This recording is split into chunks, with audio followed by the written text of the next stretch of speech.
Assalamualaikum warahmatullahi wabarakatuh. Perkenalkan, saya Mufrihati Nurin Aziza, calon guru penggerak Angkatan 7 Kabupaten Brebes. Pada video kali ini, saya akan memaparkan aksi nyata modul 1.4 Budaya Positif. Selamat menyaksikan.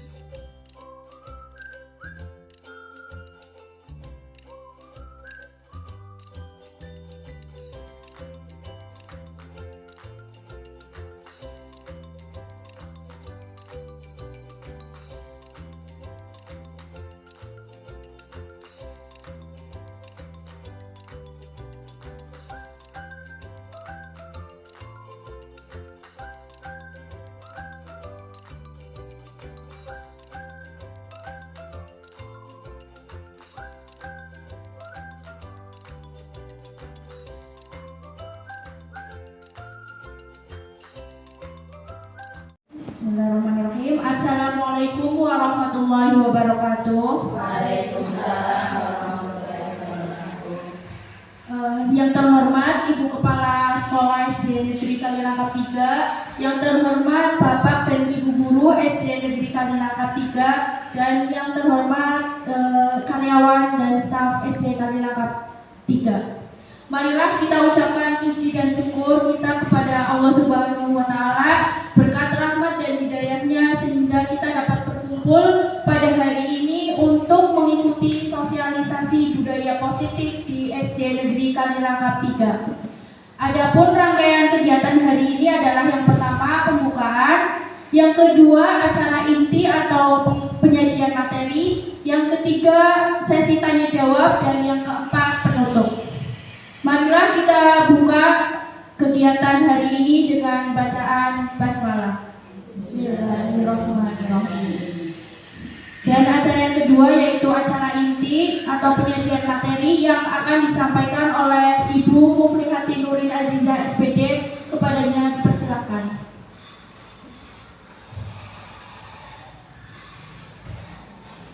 Bismillahirrahmanirrahim.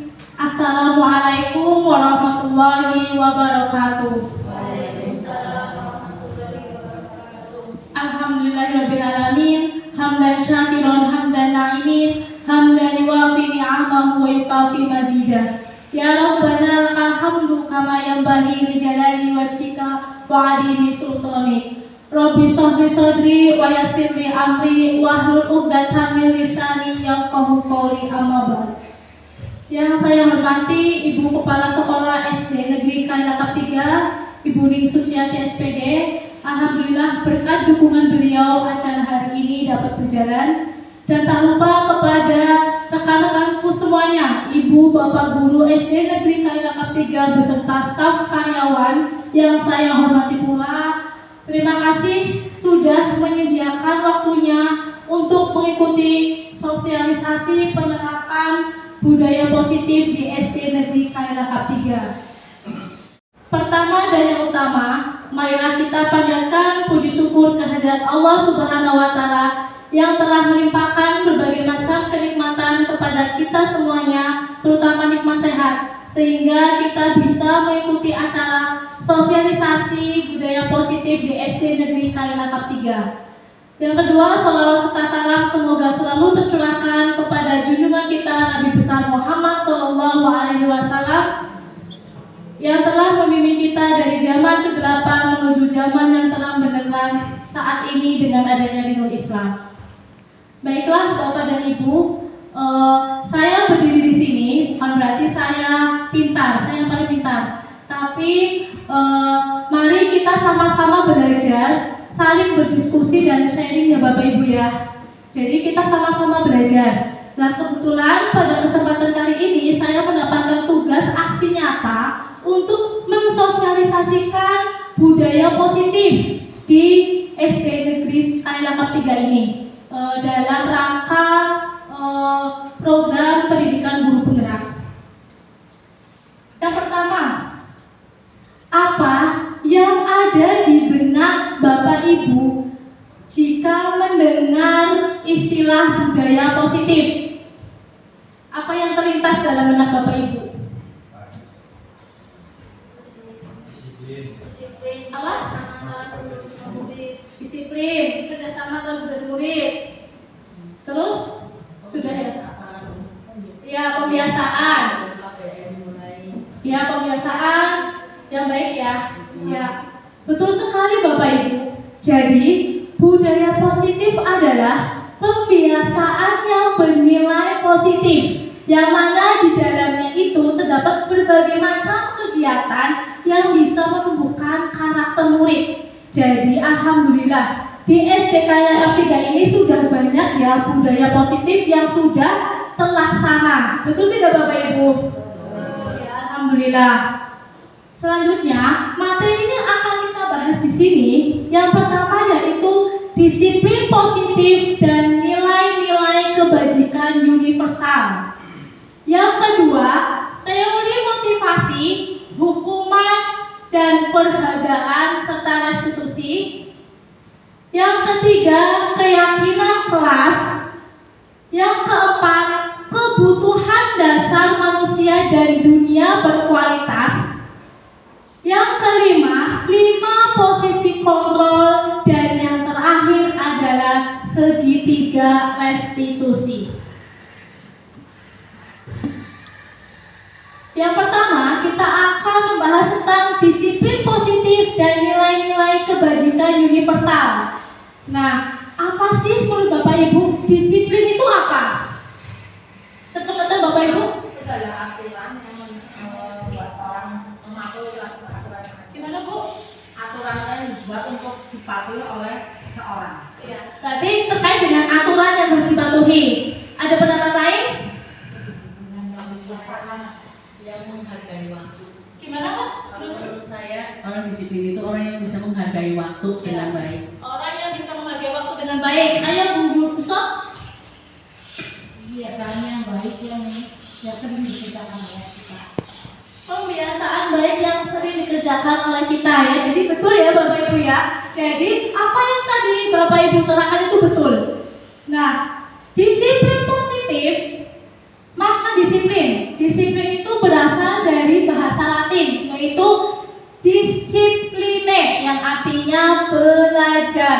Nah, dalam budaya kita itu biasanya kata disiplin itu dikaitkan dengan sesuatu yang dilakukan seseorang kepada orang lain untuk mendapatkan kepatuhan. Ya, tadi juga betul apa yang dilakukan murid. Jadi disiplin itu kaitannya dengan kepatuhan.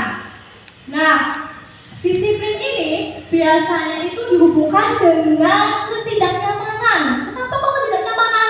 Karena ada sebagian orang ketika diterapkan suatu aturan yang disiplin itu ada yang merasa tidak nyaman. Jadi dihubungkan dengan ketidaknyamanan. Nah, sekarang ini Bapak Ibu, disiplin positif ya. Salah satu upaya untuk menerapkan budaya positif di sekolah itu dengan cara disiplin positif. Lah, apa itu disiplin positif? Disiplin positif itu adalah disiplin tanpa ancaman. Jadi tanpa adanya ancaman dan tanpa adanya hukuman. Ya, disiplin positif itu seperti itu. Nah, tujuannya apa sih Bapak Ibu? Adanya disiplin positif itu tujuannya adalah untuk meningkatkan kesadaran siswa dalam membentuk karakter positif. Jadi dengan adanya disiplin positif ini diharapkan siswa itu memiliki kesadaran. Siswa itu sadar memiliki motivasi dari dalam untuk membentuk karakter positif. Nah, disiplin positif ini dapat dibuat melalui kesepakatan guru dan murid. Jadi nanti Bapak Ibu itu harus membuat suatu kesepakatan antara guru dan murid. Tujuannya apa? Supaya siswa itu terlibat Bapak Ibu. Kalau siswa terlibat, otomatis siswa itu memiliki kesadaran. Siswa itu mengerti tentang ternyata harus seperti ini. Memiliki kesadaran dan terlibat serta siswa itu memiliki tanggung jawab untuk melaksanakannya. Lah, itu adalah tujuan dari disiplin positif dengan melibatkan siswa. Nah, disiplin positif itu adalah sebagai bentuk kontrol diri agar dapat mencapai suatu tujuan yang mulia. Nah, tujuan yang mulia ini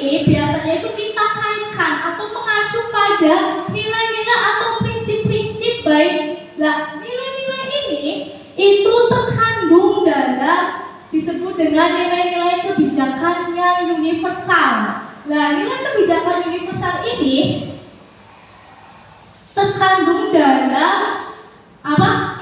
Profil pelajar Pancasila. Nah, profil pelajar Pancasila ada berapa Bapak Ibu? Ada berapa? Ada berapa Bu? Ada 5. Yang lain? Profil pelajar Pancasila? 4. Ayo yang lain lagi, bapak-bapak ini belum bersuara. Gak usah browsing Pak, ada berapa? Ya, jadi profil pelajar Pancasila ada berapa ini?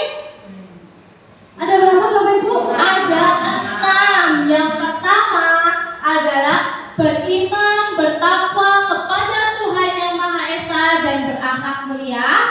Yang kedua, mandiri, bernalar kritis, berkebinekaan global, bergotong royong, dan yang terakhir adalah kreatif. Ya, jadi inilah tujuan daripada disiplin positif, ya, agar membentuk murid-murid yang berkarakter mulia. Ya, karakter mulia itu beracuan pada nilai-nilai kebajikan universal yang terkandung dalam profil pelajar Pancasila. Nah, seyogianya sebagai seorang guru, kita itu harus hafal ini, harus hafal dan memahami, mengerti. Pasti beriman, bertakwa kepada Tuhan Yang Maha Esa dan berakhlak mulia itu mencakup apa saja? Coba, kalau misalkan tanggung jawab berarti maksudnya poin kemana Bapak Ibu? 1, 2, 3, 4, 5, 6? Ya, ke 1, betul Bu. Nah, kalau menghormati teman, menghormati guru dan teman, nomor berapa? Nomor berapa? Nomor 1, betul, berakhlak mulia. Kalau kerjasama, berkolaborasi, masuk ke nomor? Iya, gotong royong, betul sekali ya, sudah pada paham ini. Selanjutnya yaitu adalah teori motivasi, hukuman, dan penghargaan serta restitusi. Nah Bapak Ibu, kita melakukan sesuatu pasti kita punya motivasinya. Ada motivasi, termasuk juga murid-murid kita itu ada motivasinya.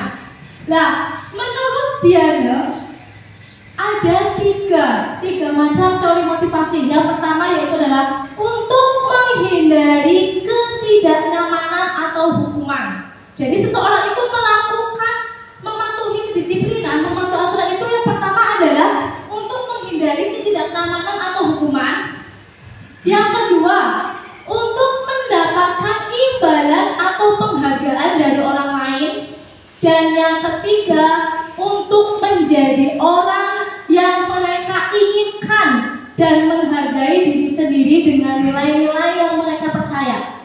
Jadi ada 3 motivasinya.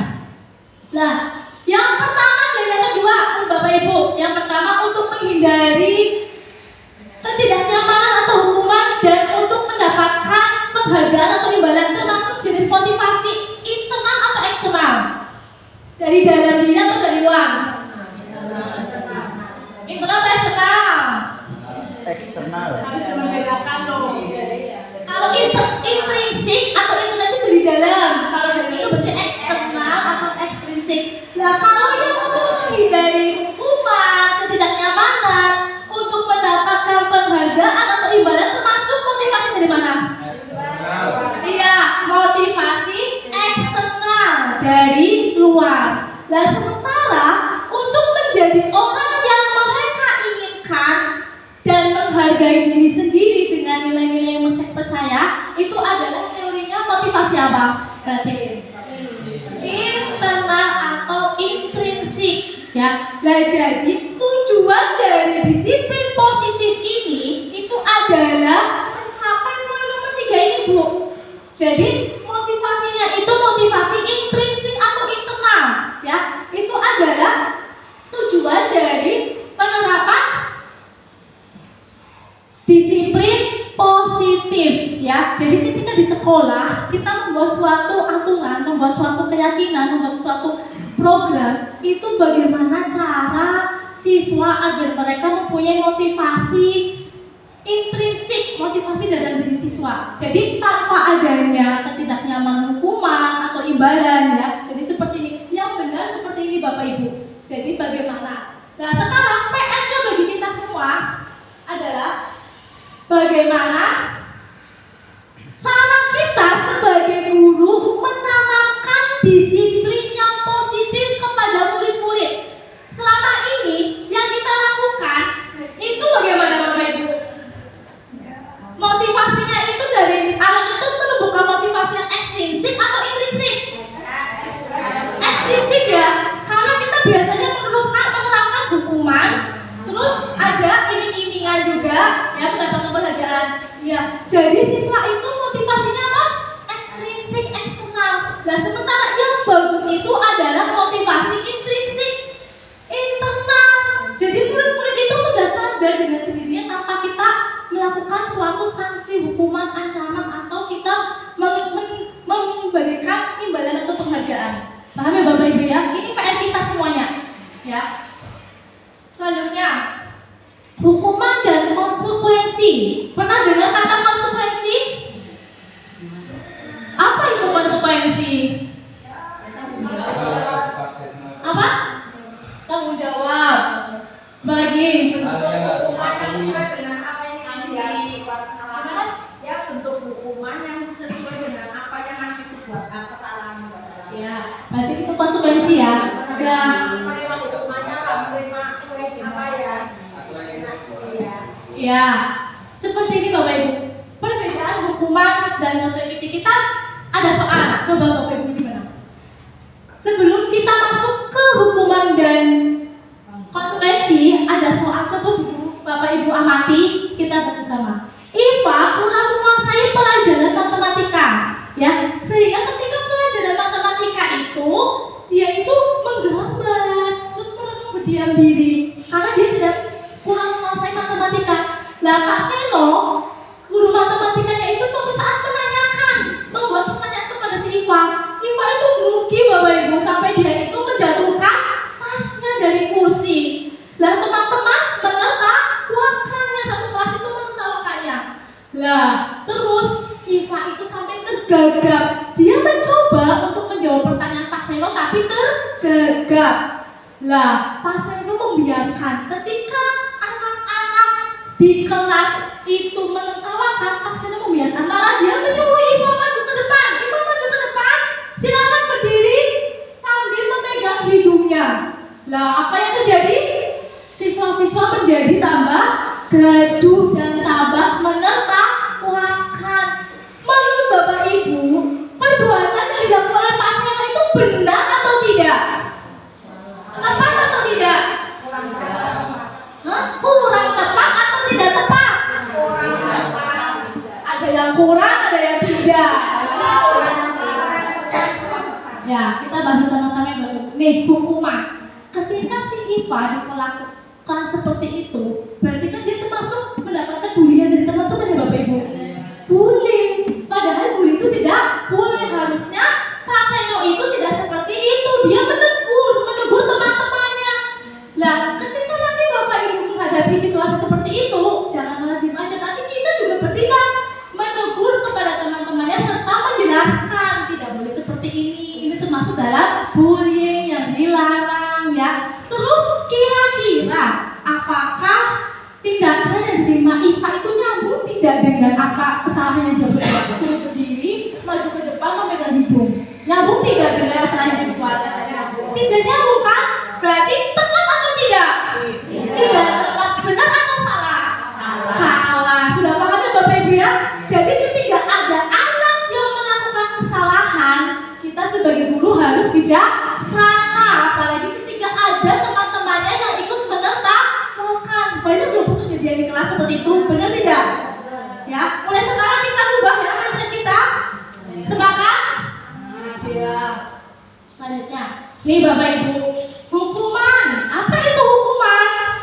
Nah, hukuman itu bersifat tidak terencana dan tiba-tiba. Kayak tadi loh, si Pak Seno ini melakukan hukuman atau tidak? Tiba-tiba langsung suruh berdiri maju ke depan, dipegang hidungnya. Itu berarti kan sudah tiba-tiba ya Bu, dan tidak terencana.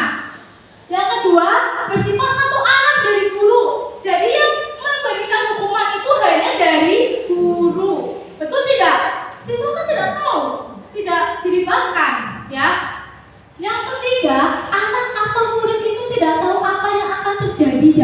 dilibatkan. Jadi anak itu ketika melakukan kesalahan dia tidak tahu apa sih yang akan mereka terima ketika melihat kesalahan itu.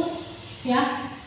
Selanjutnya, nah itu kalau hukuman itu bisa berupa hukuman fisik maupun psikis. Kira-kira hukuman fisik atau psikis itu menyakiti anak tidak, Bapak Ibu? Menyakiti ya. Secara psikis verbal, ucapan, kamu bodoh banget, ya. Kok diterima? Kok nggak bisa? Bodoh banget. Nah itu gimana Bu? Hukuman verbal atau fisik? Kalau kayak gitu, verbal menyakiti anak tidak? Non verbal ya, non verbal atau fisik? Iya, psikis ya. Menyakiti anak tidak?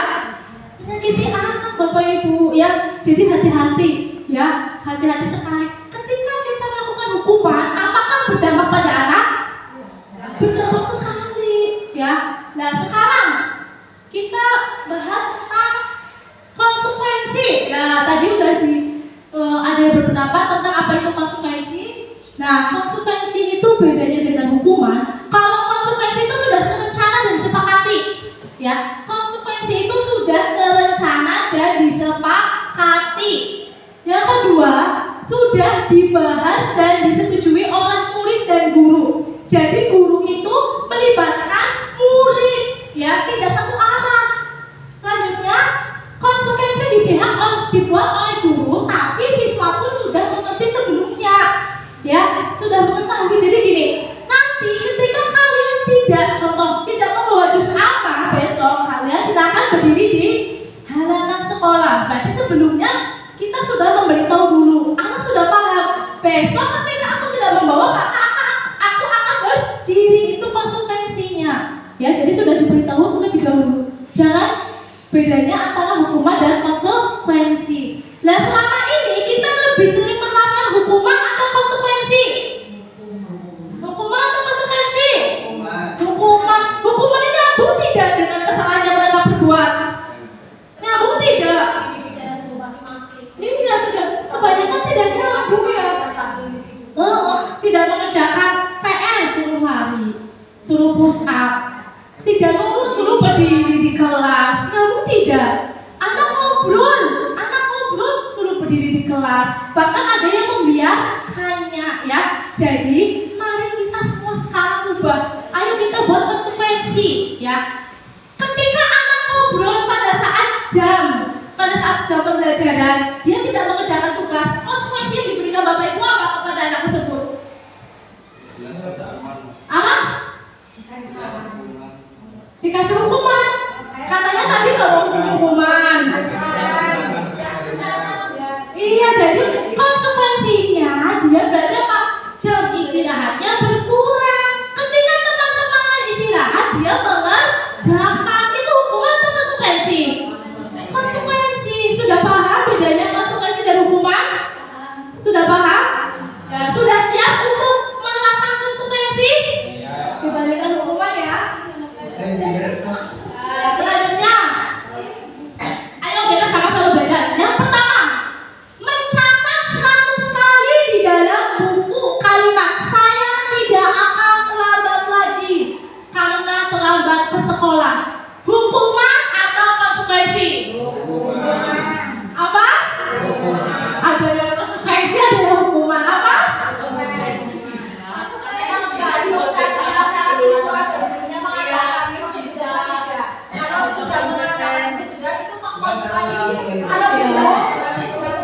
Ya, oke, bagus Bu, pendapatnya bagus. Udah pada mulai pintar banget ini malah ya. Jadi mencatat 100 kali di dalam buku kalimat "Saya tidak akan terlambat." Nyambung tidak? Nyambung nggak dengan kesalahannya? Enggak kan? Ya berarti itu masuk ke dalam hukuman sampai 100 kali loh Bapak Ibu. Kelas 1 suruh nulis kayak gini 100 kali ya, begetah dan tidak ada nyambung sama sekali dengan tindakan terlambat. Kok seperti ini ya? Yang kedua, coba lari membeli lapangan basket 2 kali karena terlambat hadir di sekolah. Apa? Ya pintar, hukuman. Yang ketiga, murid diminta untuk push up 15 kali karena tidak menggunakan masker ke sekolah. Apa? Ya betul. Yang keempat, menggantikan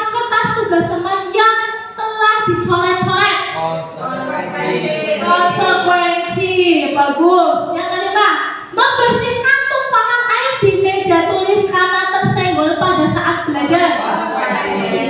Ya. Jadi harus sabar ya, Bu. Kalau ada anak baru saja goblok sembarangan kayak gitu ya, jangan. Makanya lagi dengan gue. Ya, itu adalah apa? Hukuman itu secara psikis menyakiti hati anak. Tinggal anak suruh membersihkan aja tumpahan airnya. Terus yang keenam, murid disuruh tidak mengenakan sepatu seharian di sekolah karena tidak mengenakan sepatu hitam. Ya, wah udah pintar-pintar sekali, luar biasa nih Bapak Ibu. Selanjutnya, lari mengelilingi lapangan basket 2 kali karena terlambat 10 menit untuk pelajaran PJOK. Bisa membedakan Bapak Ibu hukuman dan konsekuensi PJOK loh ini loh. Ya, apa ini? Konsekuensi. Karena apa? Karena PJOK kan biasanya kalau telat itu kan ada pemanasan dulu ya Pak. Biasanya ya. Lah kalau dia telat harus pemanasan juga kan? Lah kalau mengelilingi lapangan pasti 2 kali termasuk pemanasan. Berarti ini apa Bapak Ibu? Konsekuensi ya.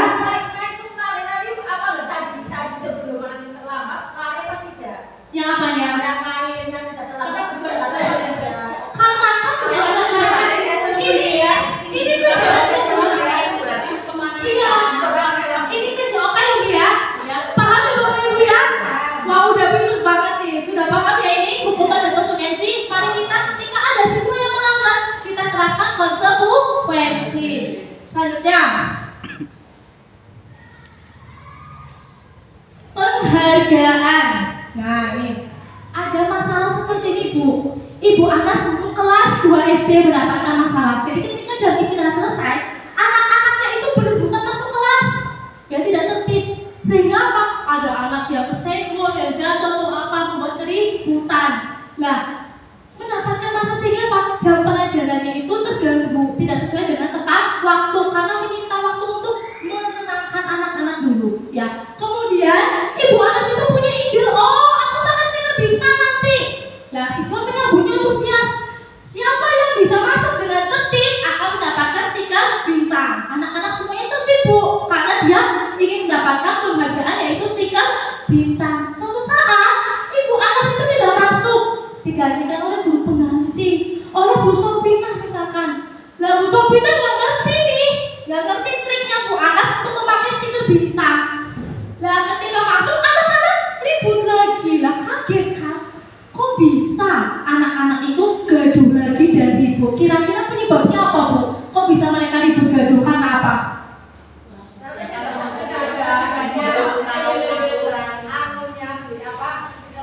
Iya, karena tidak mengetahui tentang stiker bintang ini ya.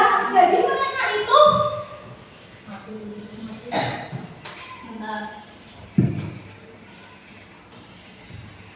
nih, ya jadi mereka ini tidak mengetahui tentang stiker bintang ya. Jadi mereka itu bisa seperti itu mau tertib ketika mereka mendapatkan imbalan atau penghargaan berupa stiker bintang. Setuju dengan Ibu Anas? Apa yang dilakukan Bu Anas, setuju tidak? Setuju? Kalau setuju banget, ayo kita belajar dulu bersama-sama. Nah, penghargaan.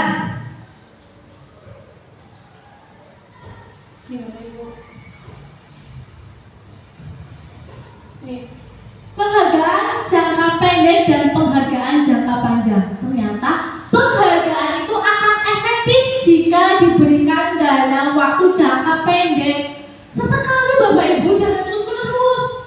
Ya, kalau terus-terusan dapatnya seperti itu loh. Anak-anak itu mau melakukan disiplin ketika mereka mendapatkan penghargaan. Ketika tidak ada, mereka kembali lagi ke sifat yang semula.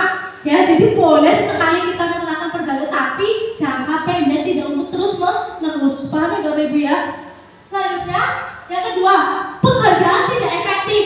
Nah, kenapa kok tidak efektif? Ya karena tadi Bapak Ibu, kalau misalkan terbiasa dengan penghargaan, ketika tidak ada penghargaan mereka akan malas, akan sungkan, akan kembali ke sifat mereka yang semula.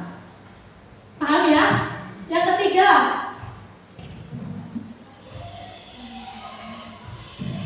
ketiga, adalah penghargaan merusak hubungan. Kenapa kok bisa penghargaan merusak hubungan?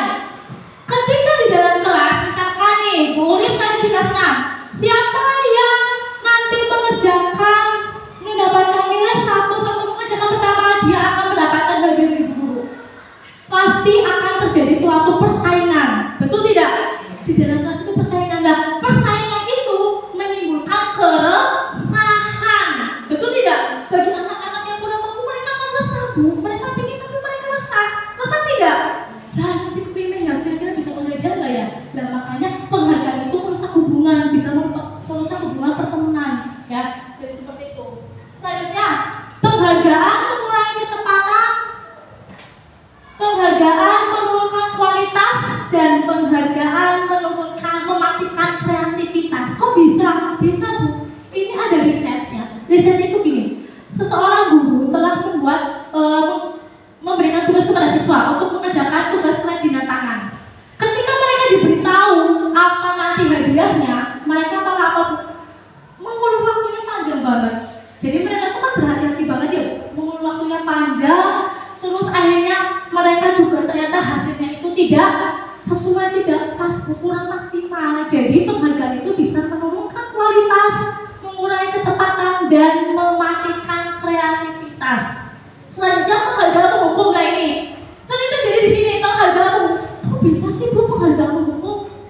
Kenapa kok bisa penghargaan menghukum? Contohnya dalam perankingan, Bapak Ibu, ya.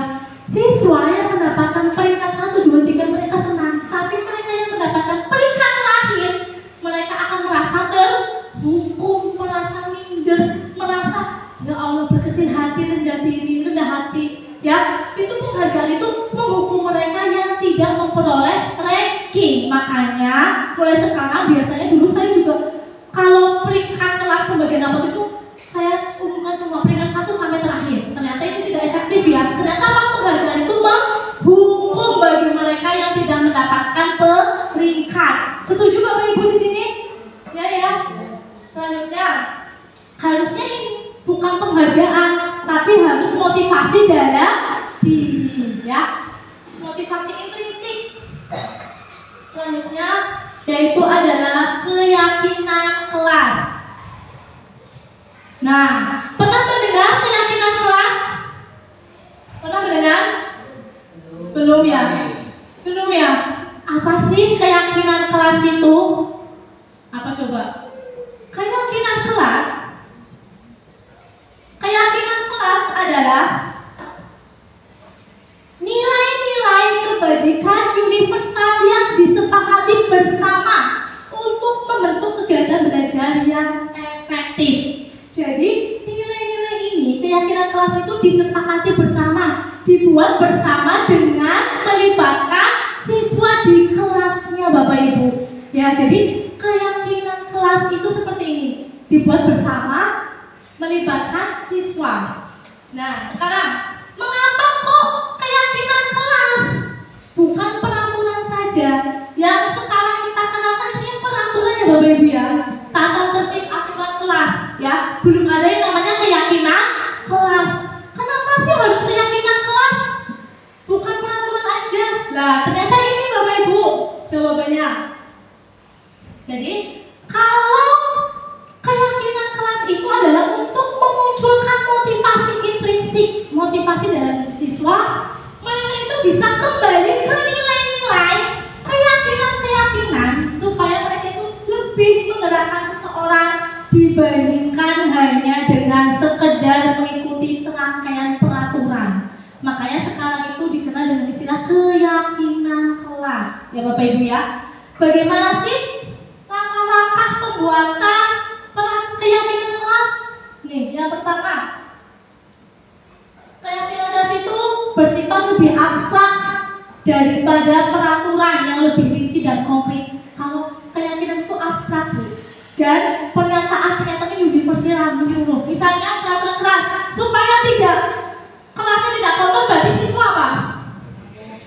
Tidak boleh membuang sampah sembarangan, ya. Tidak boleh membuang sampah sembarangan di kelas. Itu adalah peraturan universal. Tapi kalau keyakinan berarti apa? Menjaga kebersihan kelas. Kalau peraturan tidak boleh membuang sampah sembarangan, kalau keyakinan itu menjaga kebersihan kelas. Jadi universal. Menjaga kebersihan kelas itu kan berarti jangan membuang sampah sembarangan, tidak boleh mencoret-coret tembok, ya tidak boleh, apalagi mengotori meja, ya. Kalau keyakinan itu menyeluruh universal, hanya cukup dengan kata menjaga kebersihan kelas. Selanjutnya dibuat dalam bentuk positif. Nah, perbedaannya kalau peraturan itu tidak, jangan, dilarang, itu tidak peraturan. Kalau keyakinan itu menghindari kata-kata tidak boleh, jangan, dilarang, itu keyakinan kelas, ya. Jadi menggunakan kata-kata yang universal dan yang positif. Misalkan tidak boleh menyontek saat ulangan, berarti keyakinan kelasnya apa? Kalau tidak boleh menyontek, ya, kerjakan secara sendiri atau mandiri, bisa kan? Tidak boleh mengejek teman, tidak boleh melawan guru, berarti keyakinan kelasnya apa? Saling menyayangi. Ya, bagus, saling menyayangi dan menghormati, ya. Lebih enak didengarkan Bapak Ibu daripada kata tidak boleh, jangan, dilarang, ya. Nah, itu perbedaan keyakinan kelas dan peraturan. Nah, selanjutnya dapat diterapkan di lingkungan tersebut, dan yang terakhir semua warga kelas ikut berkontribusi dalam pembuatannya. Jadi semuanya ikut terlibat ya Bapak Ibu, ya. Bukan hanya sekolah atau guru saja yang membuat, tapi semua siswa pun terlibat dalam membuat keyakinan kelas. Nah, contohnya seperti ini Bapak Ibu, langkah-langkah pembentukan keyakinan kelas. Yang pertama, mempersilahkan murid-murid untuk berpendapat tentang kelas impian mereka. Kalian menginginkan kelas impian tidak? Kelas impiannya seperti apa? Ada yang jawab kemarin, kelasnya nyaman, bersih, rapi, tertib. Itu kan kelas impian kan? Misalkan kayak gitu.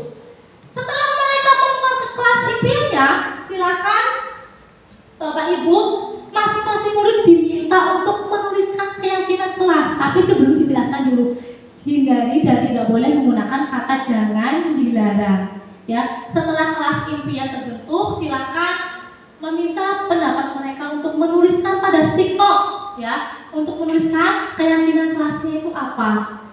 Terus satu persatu maju ditempelkan di papan tulis. Selanjutnya apa? Guru mengelompokkan keyakinan kelas yang memiliki maksud dan tujuan yang sama, ya. Jadi misalkan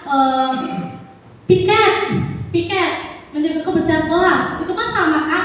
Maknanya itu sama, jadi sama wajib dikelompokkan. Selanjutnya, beberapa siswa menuliskan keyakinan kelas yang sudah disepakati bersama pada kertas asturo dan menempelkannya pada tempat yang sudah disediakan. Dan jangan lupa Bapak Ibu, bukti mereka sepakat, mintai mereka untuk tanda tangan pada keyakinan kelas tersebut. Berarti mereka setuju dan mereka akan bertanggung jawab untuk melaksanakan keyakinan kelas tersebut karena dibubuhi tanda tangan mereka. Nah, contohnya seperti ini Bu, dokumen yang sudah saya terapkan di kelas dalam pembuatan keyakinan kelas nih. Diminta berpendapat untuk mengungkapkan impian, kelas impiannya seperti apa. Nih, siswa menuliskan pada stick note terus ditempelkan Bu, satu-satu pada papan tulis. Selanjutnya nih saya mengelompokkan, ya, mengelompokkan keyakinan kelas yang sama.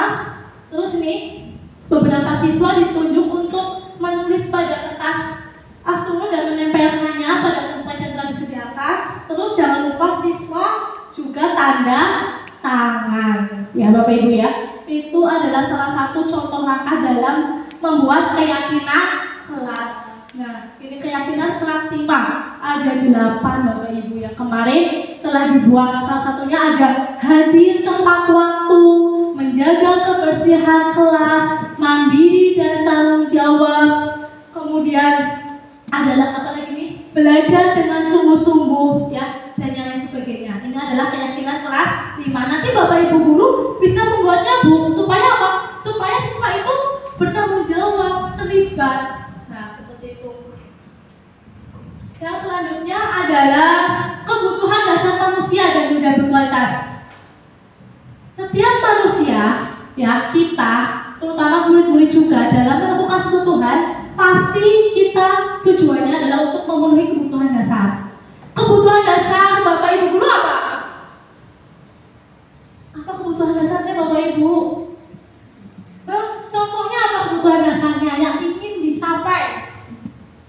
Nggak ada. Apa Bu? Hidup nyaman. Terus ini nggak ada kebutuhan dasar. Fakta dok, kebutuhan dasarnya fakta dok apa? Apa? Apa? Di sekolah apa? Biasa saya hidup biasa. Suki. Apa? Tercukupi. Tercukupi, ya. Ternyata kebutuhan dasarnya ada pengen hidup nyaman, tercukupi. Lah kita bahas sama-sama ya Bapak Ibu ya. Kebutuhan dasar manusia itu ada 5. Ya, ada 5. Survival, power, belonging, fun, and freedom. Apa itu artinya Bapak Ibu? Kita bahas satu-satu. Yang pertama, kebutuhan untuk bertahan hidup. Betul tidak? Kita bekerja untuk apa sih? Supaya kita apa? Supaya bertahan hidup kan? Supaya bisa makan, ya, mempunyai rumah, sandang, papan, betul tidak? Lah, betul ya Bapak Ibu ya? Perilaku kita, kegiatan kita yang pertama adalah untuk memenuhi kebutuhan bertahan hidup. Yang kedua, untuk apa Bapak Ibu? Kasih sayang dan rasa diterima. Suami berbuat baik kepada istrinya, dia butuh apa? Kasih sayang. Istri juga butuh kasih sayang. Murid juga butuh kasih sayang dan rasa diterima. Ya. Kemudian kebebasan. Nah, butuh nggak rasa kebebasan ini? Butuh kan kebebasan? Iya. Apa mau tertekan gitu aja bos? Iya, kebebasan. Terus kesenangan. Butuh senang, rasa senang. Butuh kesenangan. Murid-murid juga butuh Bu. Kasihlah mereka kesenangan, jangan dituntut untuk belajar terus, tapi sesekali mereka juga butuh rasa kesenangan. Stres nanti Bapak Ibu kalau nggak senang, betul tidak Pak Dok? Pak Ferry. Nah selanjutnya penguasaan, kekuasaan, power. Nah biasanya ini bapak-bapak ya Bu, mereka ingin dihargai, betul tidak? Oleh istri, butuh kekuasaan, penguasaan, butuh istilahnya rasa dihormati, rasa disegani, rasa diakui, ya. Begitu dengan siswa. Nah, sekarang kita belajar Bapak Ibu. Bareng-bareng. Yang pertama, Bimo, seorang anak TKB, selalu berlari-lari keluar kelas menuju jalan raya di depan sekolahnya yang ramai dengan kendaraan. Tingkahnya membuat Bu Ani bingung dan seringkali lari mengejarnya. Nah, ternyata kira-kira Bimo ini melakukan ini ada alasannya tidak Bapak Ibu? Pasti ada ya. Kenapa sih kok dia berlari-lari terus seperti ini? Lah, kalau kebutuhan apa sih yang sedang berusaha dipenuhi oleh Bimo? Jika respon Bimo yang pertama seperti ini. Responnya, aku hebat kan? Bisa buat Bu Guru kejar aku. Anak TK loh Bu. Aku hebat kan Bu Guru?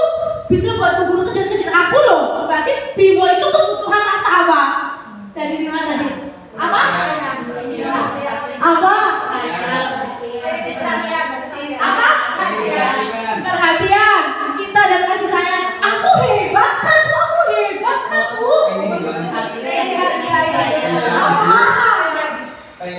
Apa? Ayo. Pengakuan bahwa dia itu hebat, bisa membuktikan dirinya itu hebat. Butuh pengakuan. Oh ini kamu hebat Bimo, tapi jangan seperti itu ya. Ya paham ya? Jadi butuh, kebutuhannya itu adalah pengakuan. Selanjutnya, yang kedua, aku bosan belajar mewarnai terus di dalam kelas. Berarti butuh apa? Kebutuhan rasa nyaman. Kebutuhan apa dalam kalimat tadi? Kebebasan, freedom. Apa? Apa? Freedom, ayo freedom, fun. Apa yo? Kebebasan atau kesenangan? Aku bosan belajar mewarnai terus di dalam kelas. Bosan. Kesan. Butuh senang. Bosan Bu. Di kelas bosan, dia butuh senang. Ya. Selanjutnya, aku senang main kejar-kejaran dengan ibu guru. Seru. Berarti butuh apa? Aku senang. Apa? Yang kesenangan lagi ya. Kalau misalkan ini Ivani memakai bando baru,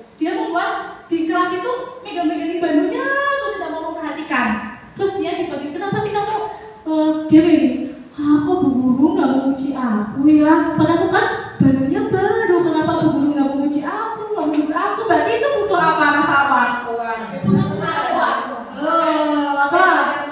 Kasih sayang, perhatian. Dia ingin diperhatiin Bu. Ada sesuatu mau kasih sepatu baru, tuh kan kayak gini terus.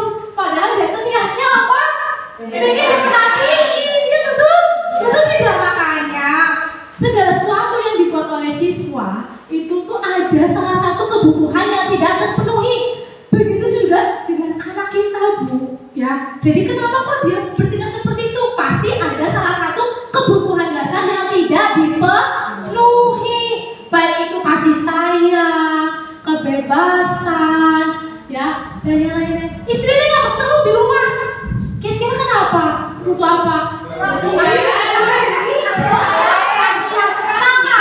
kita juga jangan menjelaskan anak bermasalah terus sama itu, jangan gitu. Mereka itu butuh kita perhatikan apa sih butuhnya. Paham ya Bapak Ibu ya? Ya, selanjutnya. Nah ini ada 5 posisi kontrol guru. Seperti ini Bapak Ibu.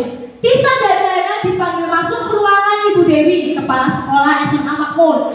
Ibu Dewi baru saja mendapatkan pengaduan dari Ibunda Tisa bahwa hanya menggunakan kata-kata kasar dan merendah-rendahkan Tisa di sosial media. Apa seandainya Bapak Ibu berada di posisi Ibu Dewi, apa yang akan Bapak Ibu lakukan?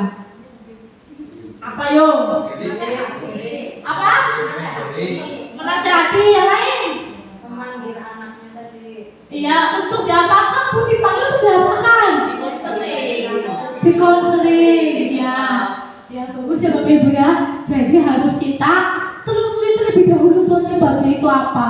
Ya, mengapa dia melakukan hal seperti itu? Pasti punya alasan. Jangan langsung menyalahkan, memarahi. Ya Bapak Ibu ya. Nah, ada 5 posisi kontrol. Nah, nanti sebelum kita ini di posisi kontrol manakah kita selama ini? Ya, di posisi mana? Yang pertama penghukum. Apa Bapak Ibu? Penghukum.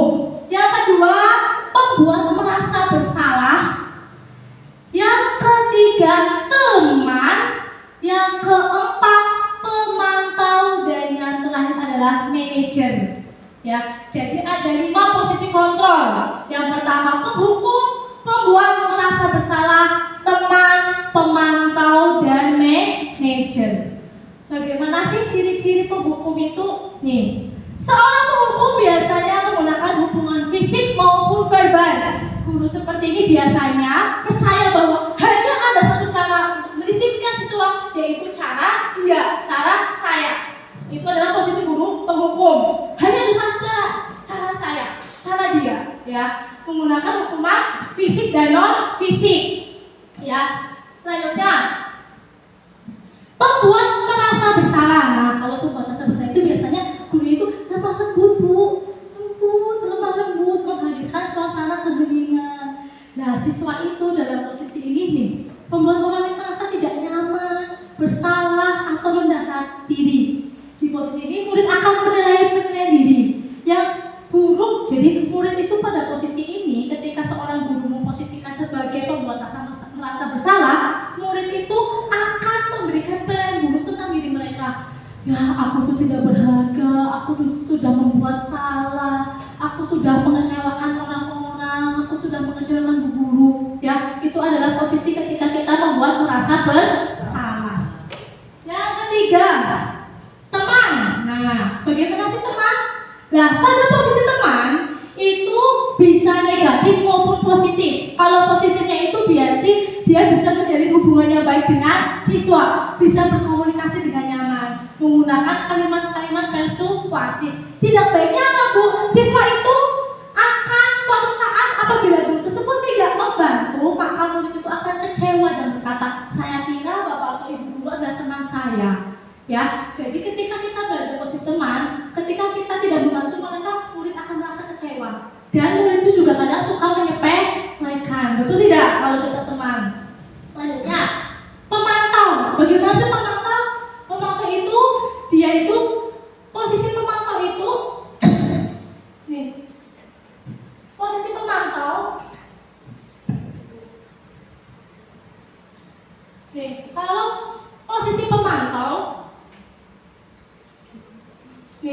pemantau itu berdasarkan pada peraturan dan konsekuensi, ya, dengan menggunakan sanksi atau konsekuensi. Bisa memusahkan hubungan pribadi dan dengan murid. Jadi kita sudah bisa membedakan hubungan pribadi kita dengan murid. Nah, biasanya mereka menggunakan apa, Bu? Catatan perilaku. Itu pemantau. Ya, Bapak Ibu, itu pemantau. Yang terakhir adalah manajer. Wah, ternyata manajer itu bukan dalam dunia perdagangan bisnis perusahaan ya Bapak Ibu ya. Ternyata di dalam ini juga ada posisi manajer. Apa itu posisi manajer? Posisi di mana guru berbuat sesuatu bersama dengan murid, mempersilahkan murid mempertanggungjawabkan perilakunya, mendukung murid agar dapat menemukan solusi atas permasalahannya. Jadi posisi manajer ini melibatkan murid, Bu, untuk berdiskusi, sharing, supaya murid itu memiliki kesadaran dan tanggung jawab. Ya, itu adalah posisi manajer.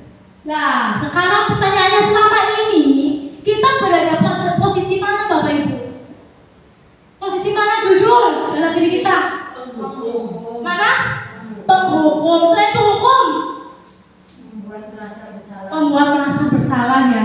Nah, ternyata Bapak Ibu, nih, posisi penghukum dan membuat merasa bersalah itu identitasnya itu gagal Bapak Ibu. Jadi bisa gagal Bapak Ibu pada siswa. Karena apa? Karena motivasinya apa tadi? Intrinsik atau ekstrinsik? Ekstrinsik. Iya, ekstrinsik, yaitu menghindari ketidaknyamanan atau menghindari hukuman. Ini posisi kontrol yang pertama dan yang kedua. Ya, jadi gagal. Karena apa? Motivasinya adalah motivasi ekstrinsik. Mereka takut menghindari hukuman dan ketidaknyamanan. Sementara posisi teman dan pemantau itu identitas berhasil Bapak Ibu. Di sini sudah bisa dikatakan ketika kita memposisikan sebagai teman dan pemantau itu berhasil. Namun motivasinya itu intrinsik atau ekstrinsik? Kalau ini teman dan pemantau, apa? Ya, masih ekstrinsik ya Bapak Ibu ya. Ya, masih motivasinya itu masih ekstrinsik, mengharapkan imbalan atau tergantung pada orang lain ya. Selanjutnya yang kelima, manajer. Nah, kalau manajer itu kira-kira berhasil atau gagal? Ya, berhasil. Motivasinya apa? Intrinsik. Sudah paham ya Bapak Ibu ya? Jadi kalau ada siswa yang melanggar, kita telusuri dulu kebutuhan apa sih yang mereka ingin penuhi. Kita ajak sharing ya Bapak Ibu ya. Lah, supaya apa? Supaya timbul motivasi intrinsik. Kalau Bapak Ibu sudah motivasi intrinsiknya itu pada siswa sudah timbul, maka akan bertahan jangka panjang ya. Jadi tanpa adanya hukuman, tanpa adanya ancaman, tanpa adanya penghargaan, mereka akan tetap berperilaku baik sesuai dengan norma-norma yang telah disepakati. Kalau sudah bisa menimbulkan motivasi intrinsik. Nah, PR kita, bagaimana cara kita untuk dapat menumbuhkan motivasi intrinsik pada siswa? Susah apa susah? Susah apa gampang? Ya. Tapi mau berusaha Bapak Ibu? Mau ya. Selanjutnya, biasanya kalau kalimat seperti ini diucapkan oleh posisi kontrol yang mana? Saya kecewa sekali dengan kamu. Membuat merasa bersalah. Apa? Iya, membuat merasa bersalah. Iya, betul. Udah paham Bu Dewi ya, pembuat merasa bersalah. Yang kedua, kamu tidak pernah benar melakukannya. Posisi kontrol siapa? Dia bisa melakukan. Kamu tidak pernah benar melakukannya. Apa dong? Apa? Iya, penghukum. Selanjutnya, ayolah lakukan demi ibu bapak. Apa? Teman, betul. Terus, bagaimana kamu bisa menyelesaikan masalah ini? Ayo, bagaimana kamu bisa menyelesaikan masalah ini? Apa? Manajer. Nah, siswa ini tuh telinga dari kata-kata pun kita harus hati-hati ketika kita mengatasi murid ya Bapak Ibu ya. Nah sekarang segitiga restitusi. Nah, apa itu restitusi? Pernah mendengar kata-kata restitusi? Pernah tidak? Asing ya, saya juga sebelum ikut guru penggarap juga apa sih restitusi? Asing. Nah, apa itu restitusi? Restitusi adalah proses menciptakan kondisi bagi murid untuk memperbaiki kesalahan mereka sehingga mereka bisa kembali pada kelompok mereka dengan karakter yang lebih kuat. Jadi ketika Bapak Ibu guru nanti sudah menerapkan restitusi, maka seorang siswa itu akan termotivasi, memiliki motivasi intrinsik untuk menemukan karakter baik pada diri mereka. Ya Bapak Ibu ya, ini tujuannya daripada restitusi. Nah, dalam restitusi itu ada tahapannya, ya ada segitiganya, segitiga restitusi. Apa tahapan pertama? Tahapan pertama adalah menstabilkan identitas. Ya, menstabilkan identitas. Yang kedua, validasi tindakan yang salah. Dan yang ketiga adalah menanyakan keyakinan. Asli ya Bapak Ibu ya, istilah-istilah ini ya. Gimana sih kita menerapkan segitiga restitusi untuk menghadapi menyelesaikan masalah pelanggaran pada siswa dengan menerapkan langkah-langkah segitiga restitusi, yaitu menstabilkan identitas, validasi tindakan yang salah, menanyakan keyakinan. Seperti apa sih Bu menstabilkan identitas itu? Contohnya seperti ini Bapak Ibu. Nih, menstabilkan identitas itu bagaimana sih maksudnya? Menstabilkan identitas di sini adalah untuk membuat anak yang merasa gagal karena dia berbuat salah menjadi positif terhadap dirinya. Jadi anak itu tidak berkecil hati terlebih dahulu, jangan langsung disalahkan. Tapi ini mesti distabilkan dulu Bapak Ibu identitasnya. Nah, guru berkata apa? Biasanya guru bisa mengatakan ini Bapak Ibu ini. Nah ini, bisa berbuat salah itu hal yang manusiawi. Betul tidak? Manusia di dunia ini tidak ada yang sempurna. Bapak Ibu juga pernah melakukan kesalahan.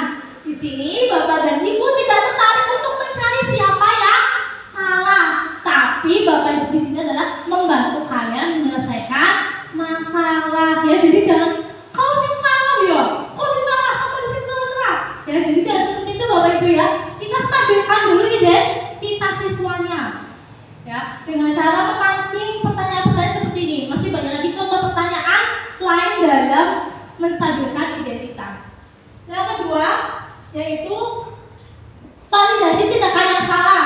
Nah, membantu murid untuk mengenali kebutuhan dasar yang ingin dipenuhinya ketika melakukan kesalahan, ya kan? Pasti ketika murid melakukan kesalahan ada kebutuhan dasar yang tidak terpenuhi. Bisa kasih sayang, bisa kebebasan, bisa kelangsungan hidup, ya, dan yang lainnya ya Bapak Ibu ya. Nah contohnya guru berkata seperti ini, kamu bisa saja kan melakukan hal yang lebih buruk dari ini, tapi kamu tidak melakukannya. Kamu pasti punya alasan mengapa kamu melakukannya. Maukah kamu belajar cara lain untuk mendapatkan apa yang kamu butuhkan tanpa kamu harus memukul? Misalkan siswa itu memukul. Yang ketiga, yang terakhir, apakah besok kamu bisa melakukan dengan lebih baik lagi? Nah, ini adalah proses validasi tindakan yang salah. Yang terakhir, menanyakan keyakinan. Nih, anak melihat kesalahannya dihubungkan dengan norma sosial dan nilai-nilai yang mendasari manusia berinteraksi dengan orang lain. Biasanya guru akan mengatakan seperti ini, apa nilai yang kita percaya di sekolah atau kelas ini? Nilai-nilai universal apa yang telah ada sepakati, yang telah kita sepakati, atau apa keyakinan kelas yang sudah kita sepakati bersama, apa tata tertib yang sudah kita sepakati bersama, misalnya kayak gitu. Terus kamu ini menjadi anak yang seperti apa? Apa yang kamu rasakan ketika kamu melakukan itu? Ini contoh dari menanyakan keyakinan. Kita pancing terus Bu supaya siswa itu mau bercerita, menyadari kesalahannya dan bertanggung jawab untuk memperbaiki kesalahan. Jadi restitusi ini bukan untuk menebus kesalahan ya Bu, bukan untuk menebus kesalahan, tapi untuk lahan, ya. Contohnya seperti ini Bapak Ibu. Nih, contohnya ini. Bisa tidak? Ini contoh videonya.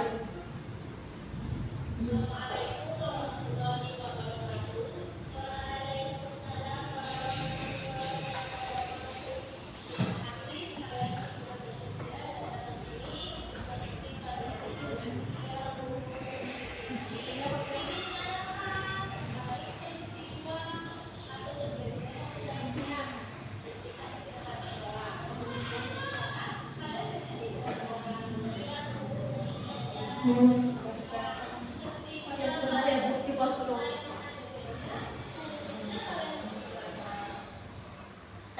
Jelas ya Bapak Ibu? Kurang ya? Nggak apa-apa ya Bapak Ibu ya, kita lihat saja.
Ini adalah contoh penerapan segitiga restitusi yang sudah saya lakukan dalam kasus pelanggaran siswa itu membuang sampah sembarangan. Jadi siswa itu kita sadarkan dulu Bapak Ibu ya. Kita sadarkan dulu kenapa sih kok berbuat seperti itu, kira-kira kenapa, alasannya apa, terus apa yang bisa kalian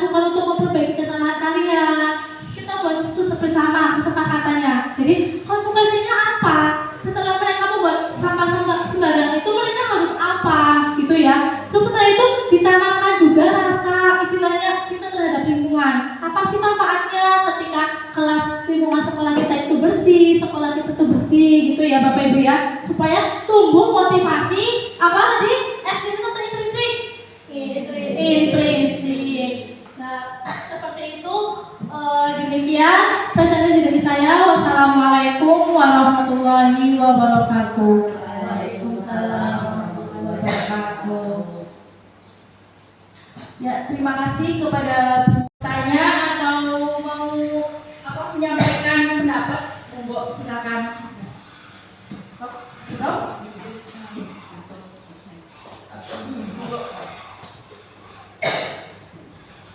Assalamualaikum warahmatullahi wabarakatuh. Waalaikumsalam warahmatullahi wabarakatuh. Saya selaku guru kelas 1 sebenarnya sering sekali berbagai macam masalah.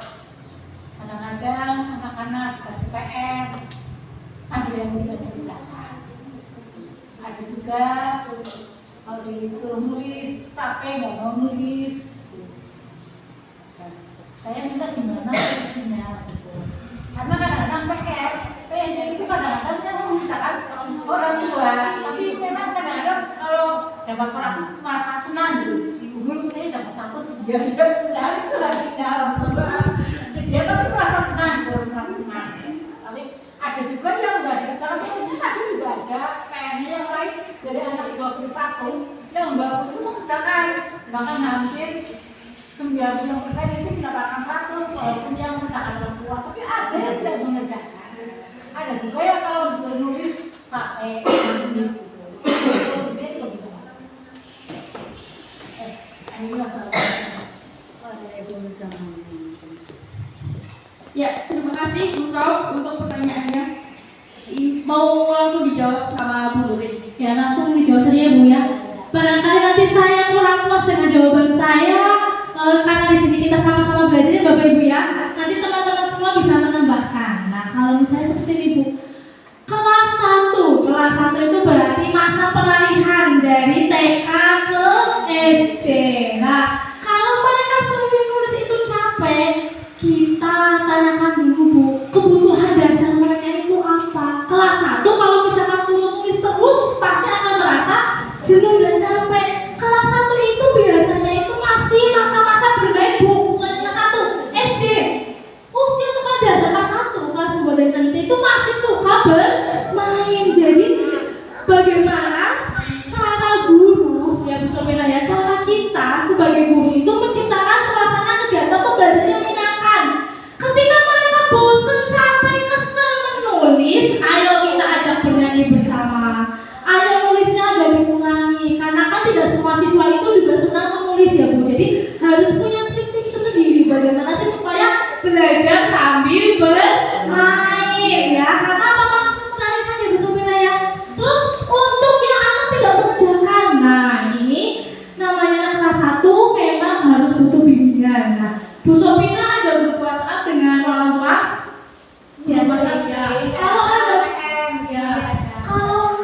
kalau ada grup WhatsApp, kita kolaborasi dengan orang tua. Jadi nanti di dalam grup itu kita kasih pengertian orang tua boleh membantu, mendampingi, jangan menulis aja wabah. Jadi yang perlu kita bina itu bukan anak-anak, karena dia belum terlalu ini, tapi apa? Kita solusinya apa? Komunikasikan dengan orang tua.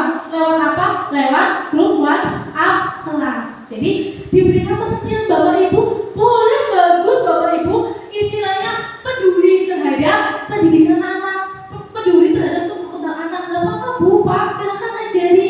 Malah harus saling kontribusi, berkolaborasi dengan orang tua dan guru dalam melaksanakan pembelajaran kepada anak-anak. Gak apa-apa Bu, komunikasi dengan orang tua.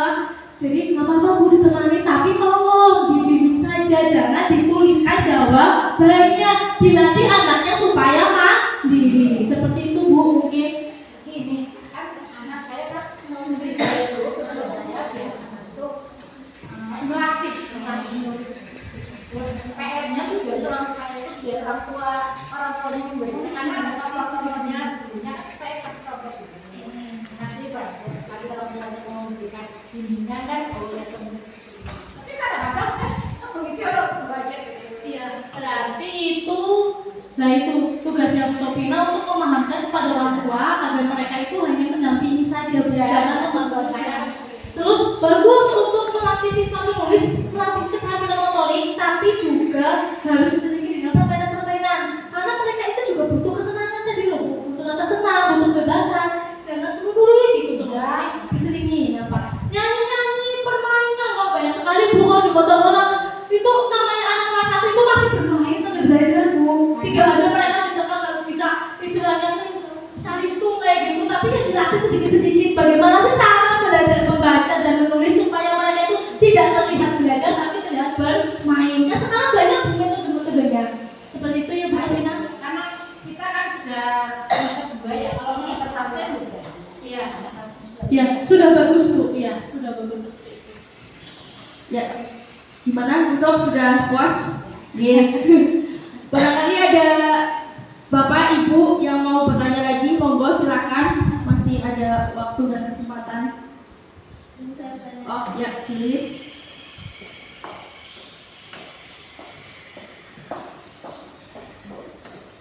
Assalamualaikum warahmatullahi wabarakatuh. Waalaikumsalam warahmatullahi wabarakatuh. Yang masalah apa ya, penghargaan hukuman. Katanya jadi kalau misalkan kita pas kenaikan kelas kan banyak yang diumumkan. Nah nanti kalau misalkan diumumkan itu katanya anak yang nggak ini kan jadi minder. Nah itu nanti solusinya itu sebagai guru kita harus bagaimana? Terima kasih. Iya, solusinya itu kalau bisa ya Bapak Ibu ya, ketika saya belajar ini jangan diumumkan Bu. Jadi kan kadang orang tua juga kami merasa minder ya Bu ya. Benar ya Bu, benar sekali nih loh, merasa wah anaknya aku kayak gini karena isi ya Bu ya. Jadi jangan diumumkan Bu, naik 1, 2, 3 sampai di jangan. Tapi kita panggil aja Bu yang melewati 1, 2, 3 di Bapak Ibu nanti silakan bisa ke kantor, kita kasih apa namanya Bu? Pengertian. Kalau enggak, biasanya kalau di TK ya Bu, itu kalau di murid itu maju satu-satu Bu, kalau di kota-kota itu maju satu-satu Bu. Jadi ketika pembagian itu nanti maju satu-satu, terus kita sebagai guru kelas itu jangan hanya menyalahkan rapot, ini rapotnya Bapak Ibu, tapi kita kasih konseling bimbingan, istilahnya kita juga berkomunikasi. Bapak Ibu, anak Ibu itu alhamdulillah sudah baik dalam hal ini, sudah mendapatkan peringkat sekian Bu, misalnya 10 besar atau 3 besar sudah mendapatkan peringkat 1, tapi tolong diusahakan diperbaiki, ditingkatkan, dipertahankan. Tapi kekurangannya seperti ini Bapak Ibu ya. Jadi ada komunikasi dua arah saja loh Bu. Jadi ibu guru dengan wali muridnya saja. Jadi satu-satu maju Bu, biasanya seperti itu. Ya kan, biasanya di TK nggak usah diumumkan ya Bapak Ibu ya, karena itu simpel. Penghargaan itu menghukum bagi mereka yang tidak mempunyai penghargaan. Nah Bapak Ibu juga sebagai orang tua ya, ketika ada anaknya yang satu gigi, anaknya enggak kayaknya ya Allah, apalagi ketika tahu anaknya itu peringkat bawah, pasti kecewa kan Bapak Ibu, pasti merasa isi, sedih. Makanya penghargaan itu menghukum ya, paham ya? Jadi solusinya dengan cara apa? Nah satu-satu maju ya, dikasih pengarahan bimbingan seperti ini, melaporkan hasil belajar, bukan hanya kasih rapor tapi perkembangannya pun juga dilaporkan. Itu solusinya ya Bu Putris, seperti itu. Jadi kalau setiap orang mendapatkan peringkat 1, 2, 3 itu gimana? Nggak perlu apa enggak? Perlu, tapi jangan diumumkan Bu, jangan diumumkan di kelas. Tadi pribadi Pribadi satu. Jadi nanti Bu Sopina itu maju ke depan itu jangan cuma panggil misalkan Adelia, contohnya maju tanda tangan rapor dikasihkan saja, jangan seperti itu. Tapi jadi nanti Bu Sopina jangan satu kursi di sini, maju. Terus habis itu nanti dikasih bimbingan pengarahan. Orang tua yang lain nggak usah perlu tahu. Di sini gantian, seperti itu loh Bu. Pada waktu mengajar ini. Iya. Tahu ya, karena kalau ada itu mendukung. Terus kan Bu, kita akan kecewakan dan malu ketika anak itu terakhir bukan hanya anak, tapi malah orang tuanya pun juga seperti itu. Ya, jadi paham ya Ibu solusinya? Tadi lagi kalau usah diumumkan, tapi kan di kebiasaan kita di belajar kita. Ada orang yang kita memberikan hadiah sekedar kayak gitu. Apa ada biasa gitu? Kenapa masalah di mana? Ya, menurut Bapak Ibu setelah kita mempelajari materi ini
Bapak Ibu?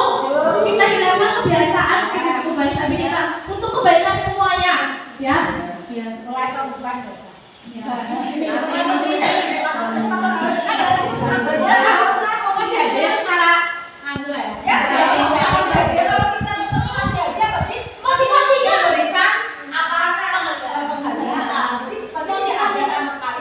Iya, berarti motivasinya itu biar intrinsik Bapak Ibu. Kita jelaskan semua, ya. Jadi motivasi itu biar intrinsik. Ada tidak adanya penghargaan, mereka tetap mau belajar dengan sungguh-sungguh. Jangan belajar sungguh-sungguh itu iming-imingnya itu mendapatkan hadiah, ya. Ke anak lah juga kayak gitu Bapak Ibu. Ketika dalam pendidik anak, jangan sering-sering diiming hadiah. Nah, saya juga dulu seperti itu Bapak Ibu. Itu salah, ya. Jadi anak itu malah ketika kita diberi hadiah itu mereka nuntut kayak gitu ya. Itu salah Bapak Ibu, ya. Sampai di status tuh anak saya dapat ya. Iya, malu kan? Iya, baik. Bapak dan Bapak Guru, ada yang mau bertanya? Monggo. Satu lagi kesempatan untuk bertanya, silakan. Oh iya, monggo. Ternyata asik ya Bapak Ibu ya, saling sharing diskusi seperti ini asik ternyata ya. Assalamualaikum warahmatullahi wabarakatuh. Waalaikumsalam Saya di warahmatullahi sini mau nanya, kalau misalkan mengatasi yang kenakalan tapi yang kelas 6, misalkan coba dikasih tugas nggak mau kerjain atau disuruh masuk pelan piknya lari keluar terus, itu cara mengatasinya gimana? Terima kasih. Ya Bapak Ibu, terima kasih untuk pertanyaannya.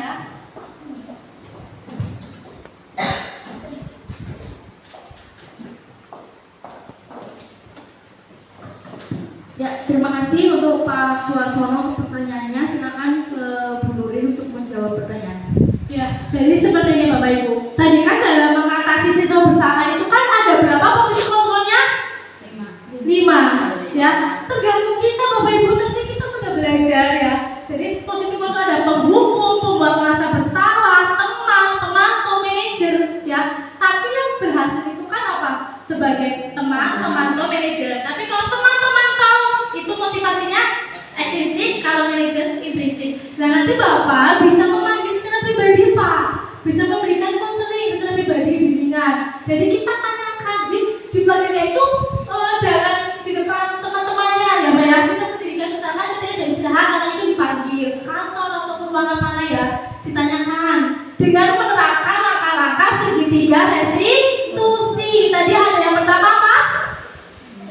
Menstabilkan identitas. Yang kedua apa? Validasi tindakan yang salah. Dan yang ketiga menanyakan keyakinan. Jadi anak itu dicari tahu dulu Pak, jangan langsung menyalahkan anak. Kita stabilkan dulu identitas anak. Tidak ada manusia yang sempurna gitu. Bapak juga dulu pernah mempunyai kesalahan. Kenapa sih kamu kok berlari-larian tidak mau mengerjakan tugas? Kamu pasti punya alasan kan? Anak pasti punya alasan kan Pak, Bu? Kenapa kok anak berlari-lari tidak mengerjakan tugas? Pasti punya alasan. Mungkin dia, lah bosan apa ya? Kesel apa? Berarti kan kebutuhan mereka adalah kebutuhan kesenangan. Lah Pak gurunya nih, misalkan ngelih di rumah Pak guru jadinya nyonge, gak megang paling baby ini aku Pak. Nah, berarti kan kebutuhan apa Bu? Kebutuhan kelangsungan hidup atau survival. Jadi kita cari dulu Pak kebutuhan apa yang mereka butuhkan, yang mereka inginkan, kemudian kita terapkan juga langkah-langkah segitiga restitusi sehingga motivasi intrinsiknya itu bisa muncul dari siswa. Ya, tergantung kita nih Pak, mau posisi hukum kok lari baik, lari yuk, nggak bisa kan? Tapi apakah itu baik? Enggak, ya kan? Apa? Ya Allah, masih orang ngasihnya ya Allah guru bisa dapat kayak pengen jadi bocah, buat masa bersalah, salah juga kan? Makanya ketika kita mau ini, ayo kita sama-sama belajar.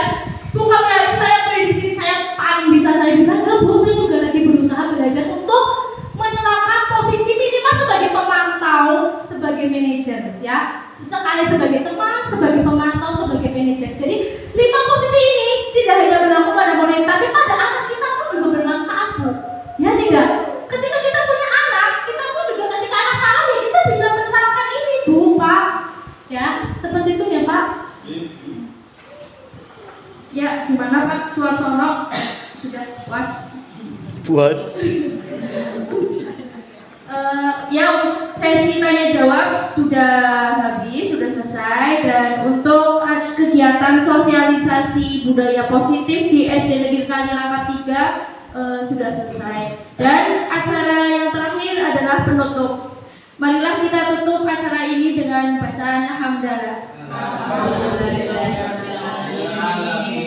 Terima kasih kepada Bapak dan Ibu Guru sudah meluangkan waktu dan kesempatannya untuk hadir pada kegiatan hari ini, dan kepada Ibu Muflihati Nurin Azizah SPD, terima kasih atas materinya, semoga bermanfaat untuk kita semuanya.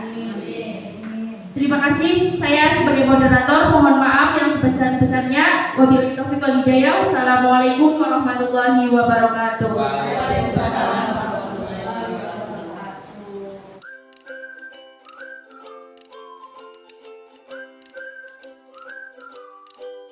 Assalamualaikum warahmatullahi wabarakatuh.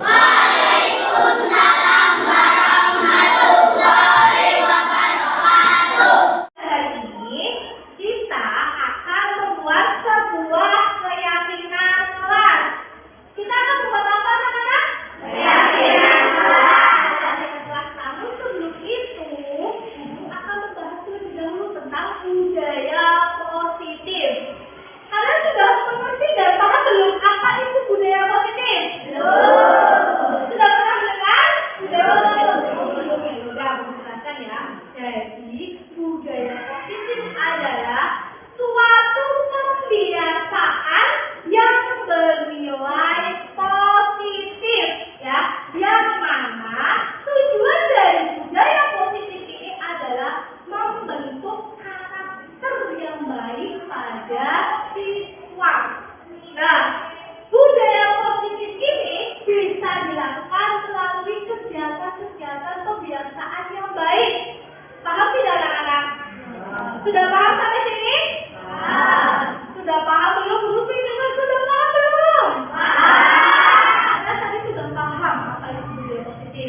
Tapi kalau keyakinan kelas, ya, kalau keyakinan kelas,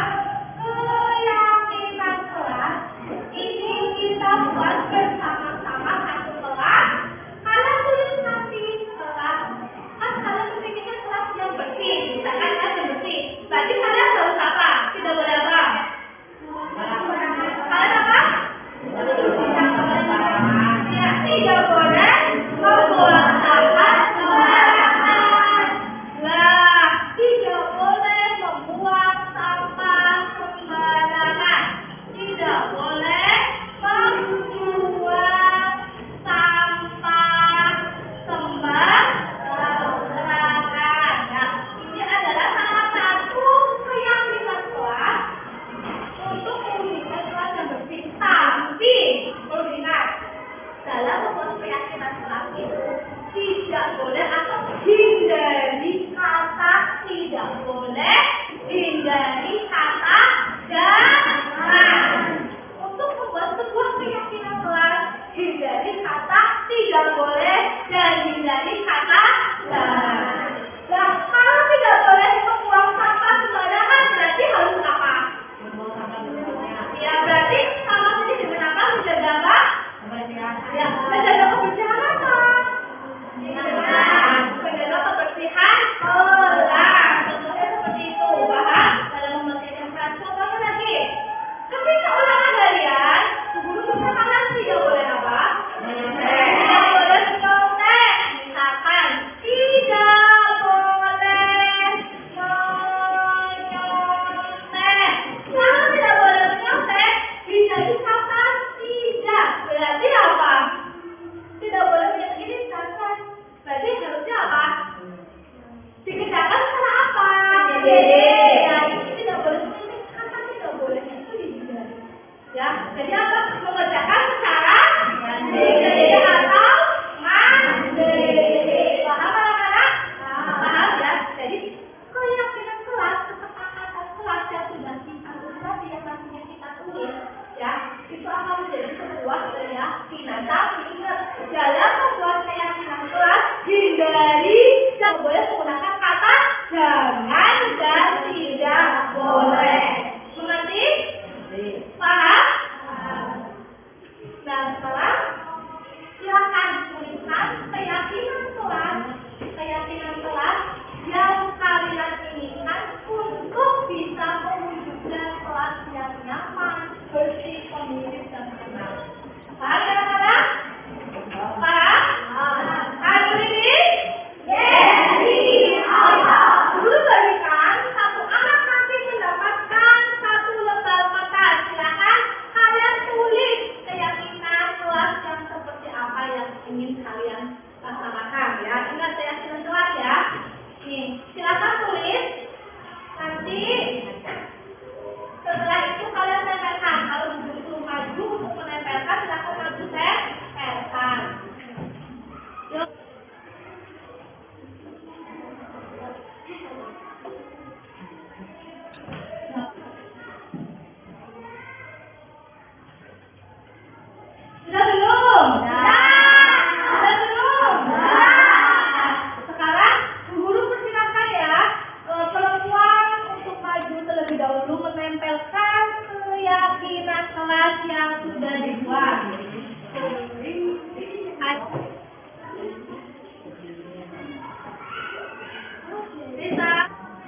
sambung.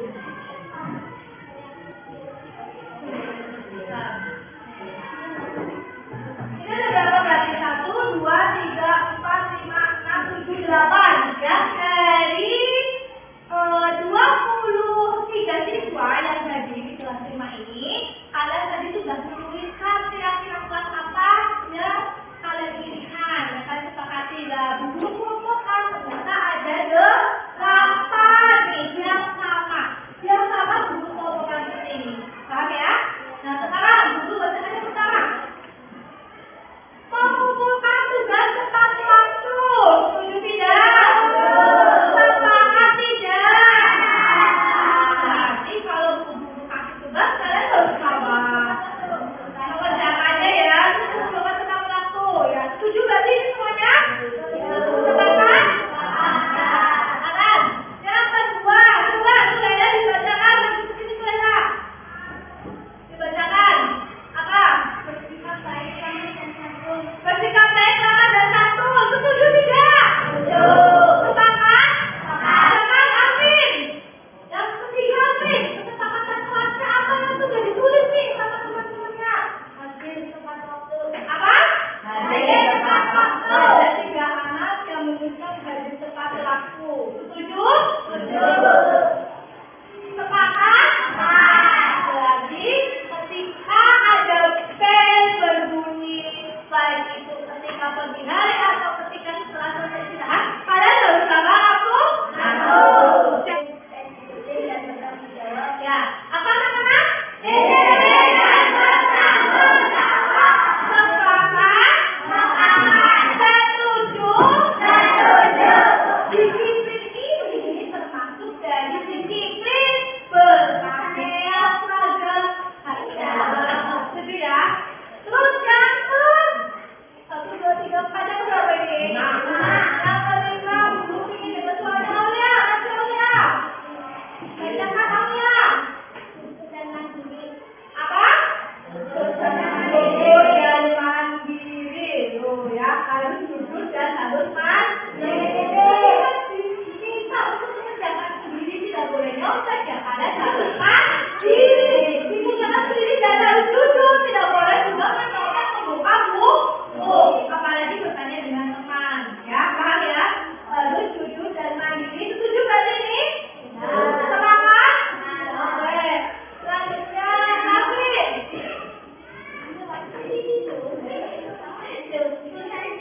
Dibaca Raffi. Apa? Sepakat? Setuju? Nih. Dibacakan ya. Menjaga kebersihan dan ketertiban kelas. Setuju tidak? Setuju. Kebersihan dan ketertiban. Berarti kalau tiket kalian harus tiket. Kalau makan belajar ketika istirahat harus apa dibuang? Makannya pada tempat. Ya, harus dijaga kebersihan kelasnya. Paham ya? Ketertiban. Setuju ini? Jadi ini kalian sendiri yang buat loh. Setuju nggak? Setuju. Nah, selanjutnya. Ini setuju, oke? Dan yang terakhir, guru ingin dengar suaranya. Siapa ini? Sofyan. Sama Iqbal. Maju Iqbal.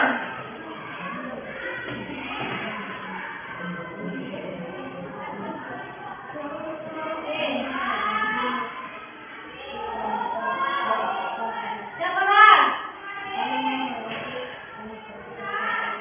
Apa? Saling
kita enakan.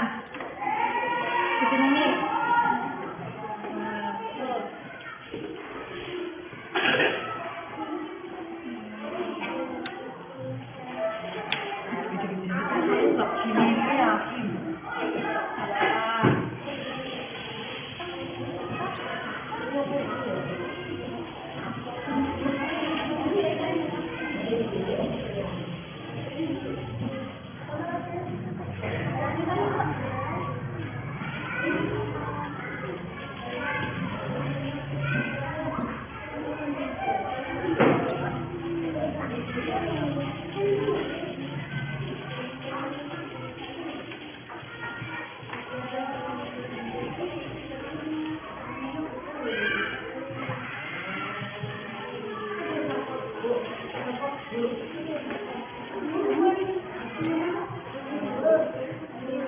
Kenalan?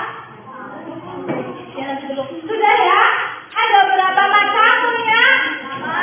Yang pertama apa? Ada tepat waktu. Yang kedua?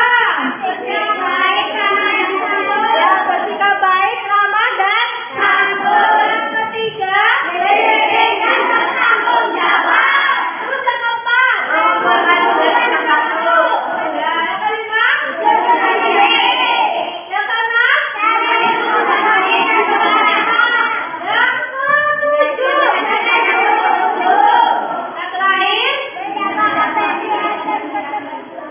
Apa? Menjaga. Sudah setuju semua ya? Sepakat semua? Dengan kalau setuju dan sepakat, tanda kalian mau melaksanakan keyakinan itu, guru minta kalian kekuatan dan cara tinggal di sini satu-satu. Oke, tunggu dulu ya, tunggu sudah perkataan. Terus, kasih. Kakak tuliskan sama Pak. Ayo. Ya. Tangan. Ya, terus. Kasih tangan. Tangan ini. Ayo Radika.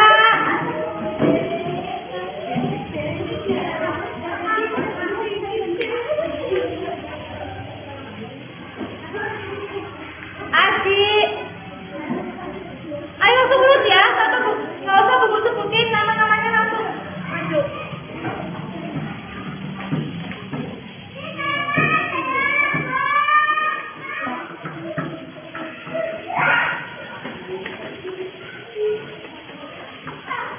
Ayo Tan.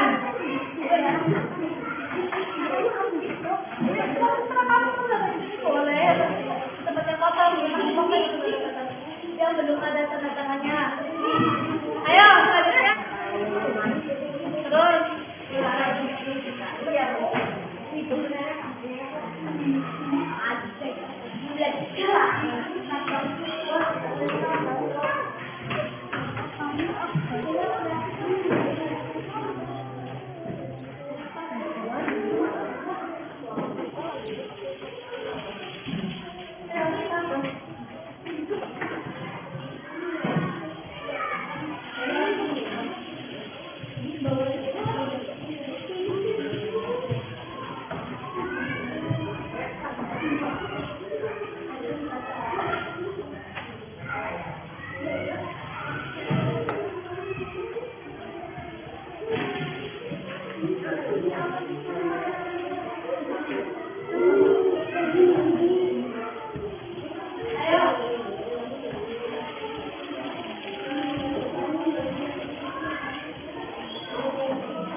warahmatullahi wabarakatuh.